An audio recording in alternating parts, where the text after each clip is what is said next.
她是所有女人的精神粮食，但少有人知她也曾和你一样面临窘境。芳龄28，没收入没工作，只能在家啃老写小说，没有写作灵感就弹奏钢琴找灵感，就连猪听了都会起来晨练，而家人对她的吵闹也是无可奈何。很快母亲便给她安排了一场相亲，面对有名望的贵族，他们显得格外谨慎，但富二代却对安妮一见钟情。可安妮对这个呆滞的富二代根本没有一点兴趣，即使他家是这里最有权贵的人，安妮也不愿接受这种没有爱情的婚姻。可还没等她想好拒绝的理由时，富二代就带着聘礼上门提亲了。他单膝跪地，满眼诚意，然而安妮还是轻声拒绝了他的求婚。富二代在离开前对安妮说 Sometimes affection is a shy flower that takes time to blossom. 然而安妮认为真挚的爱情远超金钱之外。随后母亲得知此事后，她怒不可遏，担心女儿会步自己的后尘，毕竟贫贱夫妻百事哀。For I will not marry without affection, like my mother. And now I have to dig my own damn potatoes. 母亲的话语犹如寒冬里的冷风，刺痛了安妮的清高。在现实的重压下，连最纯粹的爱情也显得无力。安妮失落地向父亲寻求慰藉，却出乎意料地收到相同的忠告。在这物欲横流的社会中，金钱不可或缺。就在安妮考虑这段婚姻时，一个穷小子闯入了她的生活。他对安妮的才艺不为所动，甚至在她诵读诗歌时酣然入梦，并直言不讳地批评她的作品所人无味。Metropolitan mind may be less susceptible to extended juvenile self-regard. 安妮听到杰克的评价后，心头涌上一股愤怒。她从未在这么多人面前被这样羞辱过。气愤之下，她撕毁了自己的文章，把所有的文字和情感都化作碎片。两人也就此结下了恩怨。杰克本是一名前途无量的见习律师，舅舅更是伦敦赫赫有名的大法官，原本有着令人羡慕的升职机会，但他不但没有珍惜这些机会，反而沉迷于风月场所，这让舅舅非常失望，最终决定将他送到乡下的亲戚家反省几天。这天晚上，安妮参加了小镇的舞会，而富二代早已在那里等候。他呆滞地邀请安妮跳舞，尽管安妮心里并不情愿，但碍于面子，她还是答应了。可富二代比想象的还要呆，连着踩了几次她的脚。当这一幕被楼上的杰克看到时，他的脸上露出了得意的笑容。安妮气愤之下向朋友抱怨杰克时，杰克却悄无声息地出现在她背后，还主动邀请她一起跳舞，似乎想化解两人之间的僵局。在舞池中，他们依旧各自心怀不满。杰克嘲笑安妮自以为高洁，而安妮则称杰克粗俗无礼，两人相互都不待见对方。终于熬到了舞会结束，众人又相约一起打棒球。杰克身手灵活，打得那些贵族们连连喘气。不过安妮怎么能忍受他这么高调？她立刻站出来主动要求挑战，想跟杰克一决高下。杰克挑衅地把球投了过去，结果安妮一挥棒，轻松把球击中，为小镇赢回了宝贵的1分。杰克终于对她刮目相看，意识到眼前这个女孩绝对不简单。这天安妮去图书馆借书时，却没想到碰到了杰克，她下意识地想赶紧溜走。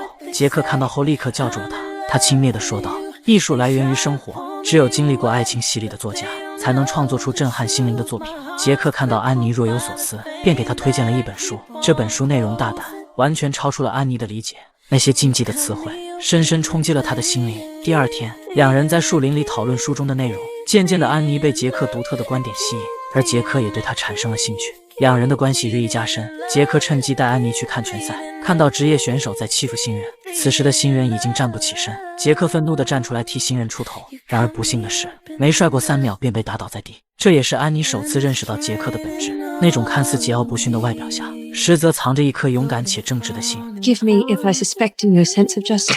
这让正处于青涩年华的安妮对杰克萌生了深深的情愫。在18世纪末的英国，女性的社会地位几乎为零，她们不得不将自己的命运寄托在男性身上。安妮并不愿意这样，她只希望能与心爱的人共度此生，但母亲却反对她和杰克的事。姐姐却告诉她，杰克明天就要回伦敦了。听到杰克要走，她的心久久不能平静，仿佛缺失了什么一样。第二天，在麦格夫人的晚会上，她抬头四处张望，寻找着那个能填补内心空缺的人。舞会开始，安妮心不在焉地和富二代跳舞，周围的喧嚣声让她感到透不过气来。正当她转身时，杰克突然出现在眼前，并向她投去一个邪魅的微笑。安妮的内心由阴转晴，她的眼神中充满了爱意，而杰克此时也是如此。虽然他们未通过言语交流，但他们的眼神已经透露了彼此深厚的爱意。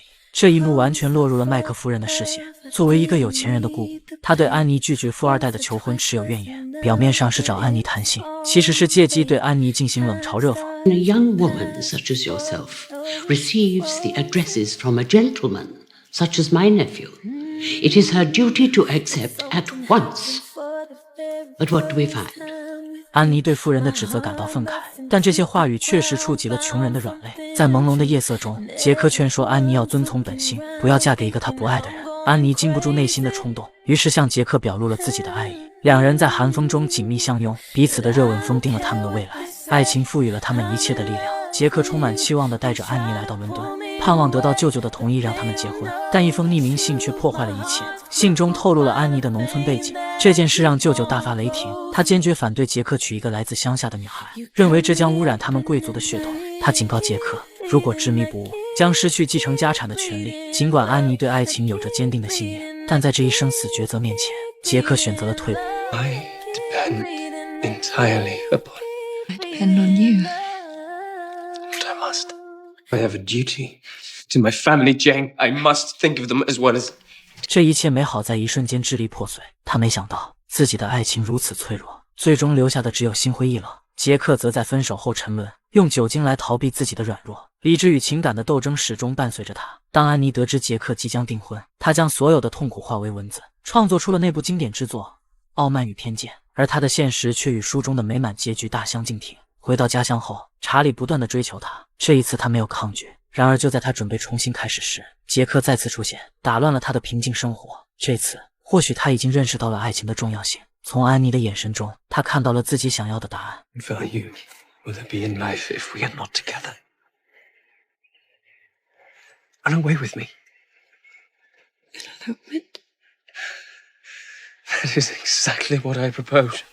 这句话如同巨浪一般冲击着安妮的内心，深藏多年的感情再度复苏。两人手牵手一起奔向未知的旅程，他们的爱情如同熊熊烈火，点燃了彼此的灵魂，仿佛那辆马车就是通往幸福的捷径。但现实的无情总是在不经意间降临，半路马车意外陷入了泥泞的土坑。就在这时，安妮捡到了一封杰克的家书，发现原来他的家庭并不富裕，而他假装潇洒，其实是在向舅舅索要生活费。他把所有的钱都寄回家中，帮助父母维持生计。如果没有杰克的每月汇款，他的5个弟弟恐怕难以生存。此时安妮内心开始动摇，杰克肩上的责任实在太沉重，不愿看到他的家庭陷入困境。在那一刻，安妮深深地爱上了杰克，但她明白自己必须离开他。爱情的真诚不在于生与死的追随，而在于适时的放手。如果这份爱导致双方家庭的崩溃，那么这样的爱已背离了最初的美好。 But if our love destroys your family, it will destroy itself.